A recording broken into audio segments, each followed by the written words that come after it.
Hello.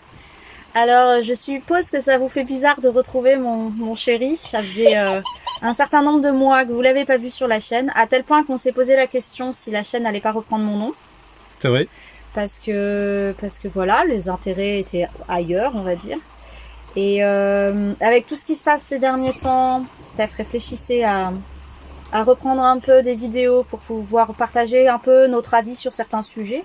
Pas forcément d'actualité, mais plus de vie, de, comment dire. Oui, parce que beaucoup de choses évoluent pour nous, et du coup, c'est vrai qu'il y aurait de quoi éventuellement partager, parce que peut-être que ça pourrait intéresser certains tout simplement notre évolution, je sais pas.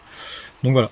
Mais aujourd'hui, on était en train de finir les courses et Steph est allé acheter une bouteille de gaz et quand il revient, je lui fais chérie, je viens d'apprendre une très mauvaise nouvelle. Il me dit ah bon quoi? J'ai dit bah on est reconfiné. Plutôt ouais, c'est ce qu'il m'a dit. J'ai dit plutôt que de t'expliquer, je te fais écouter. Et donc là, je lui ai fait écouter 1 minute du discours d'Emmanuel Macron qui a annoncé à l'heure où on fait la vidéo, c'est à peu près il y a 3 heures.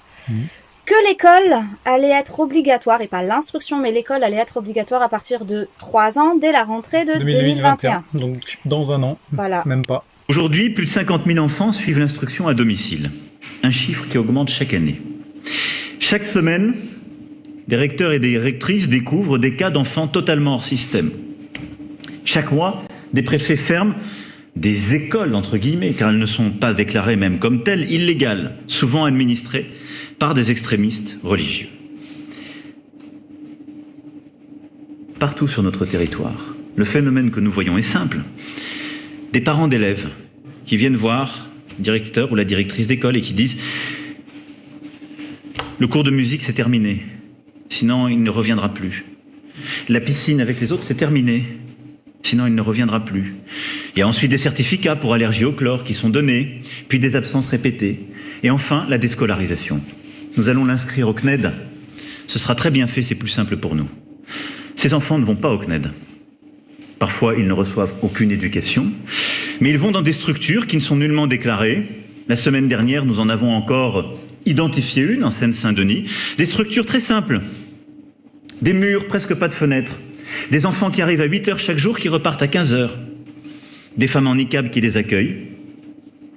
Et lorsqu'on les interroge, des prières, certains cours. Voilà le renseignement. C'est une réalité. Nous devons la regarder, la nommer en face. Et sur ce sujet, face à toutes ces dérives, qui excluent des milliers d'enfants de l'éducation à la citoyenneté, de l'accès à la culture, à notre histoire, à nos valeurs, à l'expérience de l'altérité, qui est le cœur de l'école républicaine. J'ai pris une décision, sans doute, et je la mesure, et nous en avons beaucoup débattu avec les ministres. Sans doute l'une des plus radicales depuis les lois de 1882 et celle assurant la mixité scolaire entre garçons et filles en 1969. Dès la rentrée 2021, l'instruction à l'école sera rendue obligatoire pour tous dès 3 ans. L'instruction à domicile sera strictement limitée, notamment aux impératifs de santé. Nous changeons donc de paradigme, mais c'est une nécessité. La première chose, c'est que déjà, pour justifier cette décision, on reparlera de la décision juste après, mais pour justifier cette décision, il va parler de l'islamisme radical sans jamais le nommer. C'est ça qui est très très fort. Il parle de niqab, il parle de prière, il parle d'enfants qui sont sortis du système et qui sont regroupés et dont une personne fait l'instruction. Effectivement, c'est interdit en France qu'une personne fasse l'instruction à plusieurs autres dans une école qui soit pas déclarée. Ça s'appelle une école clandestine, concrètement. C'est ça. Et ça, effectivement, c'est interdit. Et puis, pour le coup, je trouve que c'est justifié que ce soit interdit. Donc, il a donné le chiffre. Et c'est un chiffre qui est sorti, je crois que je l'ai vu ce matin. Peut-être qu'il est sorti hier. Mais en tout cas, c'est très récent. Qu'il y aurait 50 000 enfants instruits à la maison cette année. Et c'est un nombre qui est en très forte augmentation. Déjà, depuis plusieurs années, ça augmente parce qu'il y a plusieurs parents qui veulent offrir une autre façon de vivre l'instruction à leurs enfants et une autre façon de vivre, tout simplement. Et puis parce que depuis le confinement, en fait, beaucoup de familles, se sont retrouvées à faire l'école à la maison de manière forcée. Et il y en a certaines à qui ça a plu et qui se sont dit, pourquoi pas continuer. Et comme à la rentrée scolaire, les conditions sont quand même assez compliquées à vivre pour les enfants, faut dire ce qui est. Déjà, pour les adultes, c'est compliqué, mais pour les enfants, ça l'est aussi. Porter des masques, être séparés des autres, autres, limiter les contacts, etc. Donc il y a pas mal de familles qui ont déscolarisé leurs enfants, on va dire, depuis la rentrée scolaire en fait. Et là, je rebondis, il nous sort un truc, Monsieur Macron, que en gros, les personnes vont chercher presque des bonnes excuses pour sortir leurs enfants du système scolaire. C'est en gros, je sais plus quels exemples il a donné, mais comme le quoi fait qu'ils peuvent pas assister à des cours de natation, sport, parce qu'ils sont allergiques au chlore. Et qu'en fait, des petites situations comme ça feraient qu'au bout d'un moment, si l'école me va pas, je retire mon gamin. Et pourquoi pas? C'est même pas que pourquoi pas, c'est que je pense qu'il a pris des exemples qui sont une très très faible minorité. Qui plus est, en plus de ça. Dans le monde de l'instruction en famille. Et du coup, c'est hyper rageant parce que il met tout le monde dans le même bateau. Et c'est comme si, il y a des accidents de la route à cause de l'alcool, on interdit l'alcool. C'est stupide. Et c'est pareil là pour l'instruction à la maison. Plutôt que de déjà régulariser et essayer de contrôler de manière, oui, pour le bien-être de l'enfant, j'entends qu'il soit pas embrigadé, etc. Mais c'est une infime minorité sur tous ces 50 000 enfants. D'ailleurs, on se posait la question tout à l'heure. On serait curieux de savoir sur ces 50 000 enfants qui sont scolarisés à la maison, combien sont dans un islam radicalisé? Déjà même combien, parce qu'il parle d'islam radical sans le nommer, je précise encore. Mais je sais qu'il y a aussi beaucoup le focus dès qu'une famille est islamisante. À partir du moment où les parents sont de confession de foi islamique, il y a tout de suite un radar particulier. Et c'est ça aussi qui fait qu'il y a une ambiance autour de tout ça qui est quand même malsaine, parce que on dit qu'on est dans un pays laïque. Tape pas la table parce que ça fait Pardon. sauter Oui, t'as raison. On dit qu'on est dans un pays laïque et là on se retrouve face à un truc où il y a des musulmans radicaux, et je dis pas le contraire qu'une branche de l'islam est radicale et peut-être néfaste. Ok, j'entends, mais c'est pas du tout la majorité. Et là encore une fois on fait une généralité facile et gratuite pour amener à un truc où tout le monde, comme disait Anne, tout le monde va être mis dans le même panier, et allez, c'est bon, on interdit pour tout le monde. Et du coup, on se retrouve dans quelque chose qui est de plus en plus oppressant, parce qu'on nous coupe, là on parle d'une liberté quand même fondamentale, de pouvoir choisir l'instruction de son enfant, c'est quelque chose de fondamental. Donc on parle là. Nous, juste pour reprendre notre exemple, Janae n'a jamais été scolarisée. Elle veut pas l'être. Concrètement, actuellement, elle veut pas l'être. On s'est dit, pourquoi pas un jour, si elle le demandait pour vivre l'expérience, et peut-être que ça lui plairait. Pour le coup, on n'est même pas fermé. On n'est même pas fermé à cette optique-là. Par contre, à partir du moment où on nous interdit quelque chose et on nous oblige à faire autre chose, là, c'est quelque chose, dans nos tripes, c'est pas possible, c'est pas envisageable. Parce que là, c'est toujours le truc de faire passer quelque chose sous prétexte que c'est dangereux. J'aimerais que quelqu'un me prouve que faire l'instruction à la maison est dangereux, pour qu'on en vienne à l'interdire. Ok, quelques-uns font des choses dangereuses, c'est pas pourtant qu'on va interdire à tout le monde de faire ça. D'autant plus que ces personnes qui font les choses dangereuses, je pense que même avec l'interdiction de scolarisation à la maison ou d'instruction en famille ou même de unschooling, peu importe la forme, ces personnes pourront toujours faire leurs choses par en dessous. Je veux dire, c'est déjà interdit les écoles clandestines. Donc, et il y en a quand même qui le font. Donc, c'est pas parce qu'on interdit l'instruction à la maison que ça va disparaître. Je pense que ça sera juste plus compliqué de tricher, mais la triche existera toujours. Honnêtement, pour en venir à ça, pour moi, le fond de ma pensée, c'est qu'on en vient à quelque chose de plus en plus conformiste. Et je suis pas d'accord avec ça, parce que ce qui fait la beauté d'un peuple, c'est justement la pluralité des personnes et des types de personnes qui en font partie.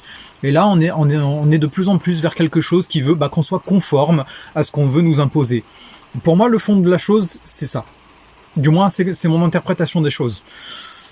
Et sincèrement, moi je comprends les familles qui ont choisi de déscolariser leurs enfants depuis l'histoire du Covid, parce que Janae, pour rien au monde, je voudrais lui faire subir, si c'est dans ma possibilité de le lui épargner, d'aller à l'école en ayant un masque pendant des heures.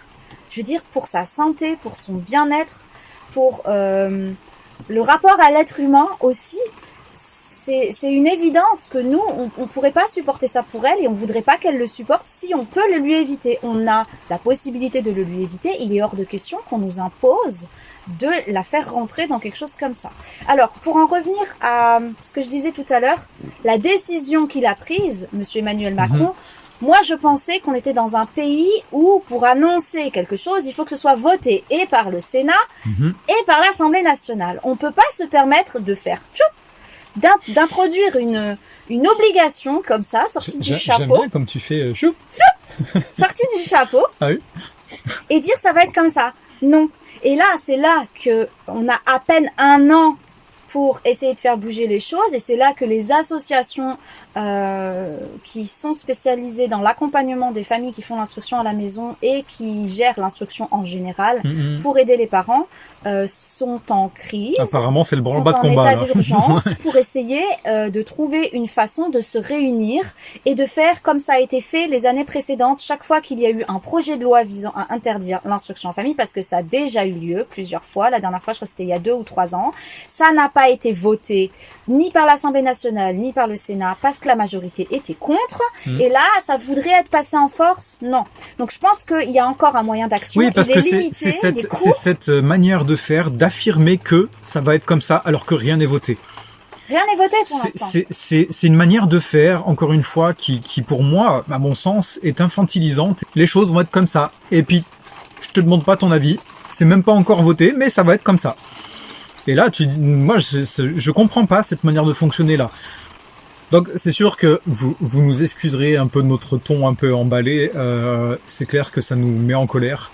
Je peux pas dire autre chose. Mais après, on veut pas non plus tirer la sonnette d'alarme plus que de mesure, parce que moi, je pense qu'à un moment donné, on peut aussi faire en sorte que les choses évoluent et évoluent aussi dans le bon sens. Et là, c'est dans ce sens-là qu'on veut aller. Ouais.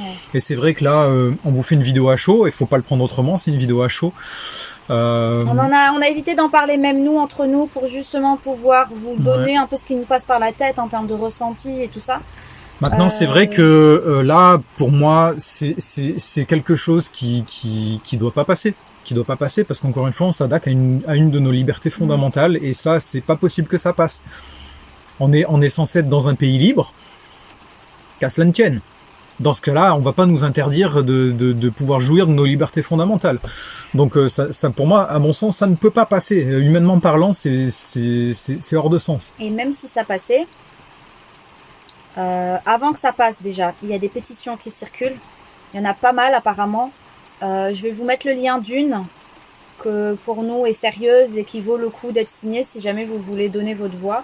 Je pense qu'il y aura des actions qui vont être mises en place par les associations, donc renseignez-vous auprès d'elles. Elles ont toutes des sites internet et elles ont toutes des pages les liens Facebook. Je vous mettrai hein. quelques-unes, les plus connues, dans la description de cette vidéo, pour suivre l'actualité et pour pouvoir agir à votre niveau si vous pouvez. Nous, notre manière d'agir, c'est d'informer et de vous donner notre avis. Après, si ça devait quand même passer, j'aimerais vous dire que, et j'ai lu des personnes qui ont commenté sur Facebook sous le lien que j'ai partagé sur la page Plaisir d'apprendre, qui ont dit que de toute façon, eux n'obéiraient pas.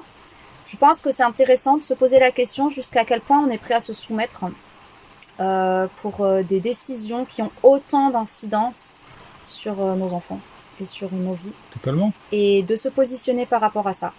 Je sais que Monsieur Macron a dit l'exception, en gros, la seule exception qu'il ait donnée pour les personnes qui pourraient continuer à faire l'instruction à la maison, ce serait pour des raisons médicales. Par exemple, un enfant qui a des soucis de santé et qui du coup est régulièrement hospitalisé, ou voilà, ne peut pas assurer un service normal de scolarisation. Peut-être que les nomades seraient aussi dans une clause particulière, j'en sais rien. Je crois qu'on n'est pas en honneur de sainteté. On n'est pas en honneur de sainteté, non. Disons que on a la possibilité de réfléchir à ce qu'on veut vraiment, ce qu'on est prêt à accepter, ce à quoi on est prêt à renoncer ou pas, et comment changer sa vie en fonction, en fait. Et je crois que l'erreur qui n'est pas à commettre, c'est de se dire qu'on n'a pas le choix. Moi, je pense qu'on a toujours le choix. Et je crois qu'on a toujours le choix, non seulement ça, et qu'à un moment donné, si un État passe des lois iniques, on se doit de résister. Et là, pour moi, c'est clairement une loi inique qui va être passée. Petite définition du terme inique, qui manque gravement à l'équité, très injuste, s'oppose à équitable. Voilà. Une loi inique. Tu sais, je sors des mots compliqués des fois quand même. Non, parce que pour la petite histoire, on a coupé, mais on s'est posé la question de si c'était bien le mot juste. Donc, du coup, on a coupé pour aller chercher sur Internet pour voir pour vérifier si ce mot était bien justifié dans la phrase. Mais apparemment, oui. Donc, je suis assez content de moi, finalement. Tu parles bien, mon chéri, tu parles bien. En tout cas, je pense qu'on fera sûrement une mise à jour parce que là, c'était, comme on vous l'a déjà dit, une réaction à chaud.